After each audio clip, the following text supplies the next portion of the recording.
আসসালামু আলাইকুম ওয়া রাহমাতুল্লাহি ওয়া বারাকাতুহু। দূরের ও কাছের দেশ ও বিদেশে যারা বুড়িগঙ্গা টিভির রমজানের অনুষ্ঠান কল্যাণময় রমাদান দেখছেন, আপনাদের সকলকে জানাচ্ছি আন্তরিক মোবারকবাদ।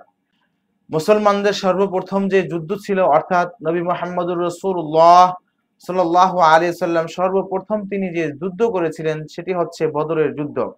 আল্লাহর নবী মুহাম্মদ সাল্লাল্লাহু আলাইহি ওয়াসাল্লাম এই যুদ্ধের মাধ্যমে ইসলামের চরম শত্রু আবু জেহেল নিহত হয়ে গিয়েছিল, জাহান্নামে পতিত হয়ে গিয়েছিল। পারজোয়ার শাহী পোলাও ঘর, রাজকীয় স্বাদ এখন আপনার হাতের নাগালেই।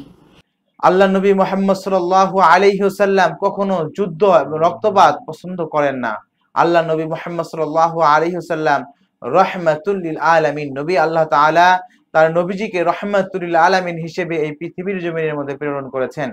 পবিত্র কুরআনুল কারীমের মধ্যে আল্লাহ রাব্বুল আলামিন ইরশাদ করেছেন, ওয়া মা আরসালনাকা ইল্লা রাহমাতাল লিল আলামিন। আমি আমার নবীজিকে রহমত হিসেবে এই দুনিয়ার জমিনের মধ্যে প্রেরণ করেছি। আমাদের নবী মুহাম্মদ সাল্লাল্লাহু আলাইহি সাল্লাম যখন বদরের প্রান্তে এই যুদ্ধ যখন শুরু হলো, পেয়ারা নবী দোজাহানের বাদশা নবী কুল কায়নাতের নবী নবী মুহাম্মদুর রাসূলুল্লাহ সাল্লাল্লাহু আলাইহি সাল্লাম সিজদার মধ্যে পড়ে গিয়ে বললেন, রব্বুল আলামিন, আমার ৩১৩ জন সাহাবীরা কোথায়?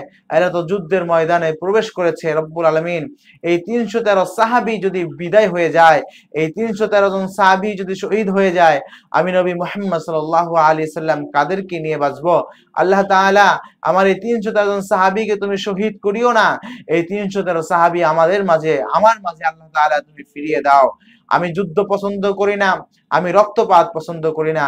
আল্লাহ নবী মুহাম্মদ সাল্লাল্লাহু আলাইহি সাল্লাম সিজদায় গিয়ে বারবার তিনি এই কথাই বলতেছিলেন। সুপ্রদর্শক, ইসলাম তরবারির মাধ্যমে নয়, ইসলাম লাঠি বৈঠার মাধ্যমে প্রতিষ্ঠা হয় নাই। ইসলাম প্রতিষ্ঠা হয়েছে ভালোবাসার মাধ্যমে, চোখ এবং মুখের মাধ্যমে ইসলাম প্রতিষ্ঠা হয়েছে। আমাদের দেশের মধ্যে আমরা মনে করি লাঠি বৈঠার মাধ্যমে ইসলাম প্রচার হয়, আসলে কিন্তু না। লাঠি বৈঠা দ্বারা প্রতিহত করা হয়, কিন্তু ইসলাম প্রচার কিন্তু তরবারির মাধ্যমে ইসলাম প্রচার করা হয় না। আজানের মাধ্যমে গৌর গোবিন্দর মূর্তিগুলো ভেঙে তছনছ হয়ে গিয়েছিল, যা হযরত শাহজালাল রাদিয়াল্লাহু তাআলা সেই তার আজানের ধ্বনিতে।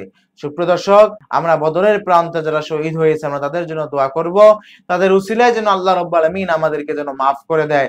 বদরের চেতনায় আমাদের উজ্জীবিত হতে হবে। কারো সাথে আপোষ নয়, অন্যায়ের সাথে আপোষ করা যাবে না। সত্য সর্বদা সত্যই প্রতিষ্ঠা করতে হবে, সত্য বলতে হবে, যা নবী মুহাম্মদ সাল্লাল্লাহু আলাইহি সাল্লাম ও তার সাহাবায়ে কেরামরা বলে গিয়েছেন, রক্ত দিয়েছেন, জীবন পর্যন্ত কুরবানি করে দিয়েছেন শুধুমাত্র ইসলাম প্রতিষ্ঠা করার জন্য। এই বদরের দিবসে আমরা সকলের জন্য দোয়া করব, রব্বুল আলামিন যেন আজকের এই দিনের উছিলায় এই বদরের প্রান্তের যুদ্ধের যারা শহীদ হয়েছে তাদের উছিলায় আমাদের সকলকে ক্ষমা করে দেয়।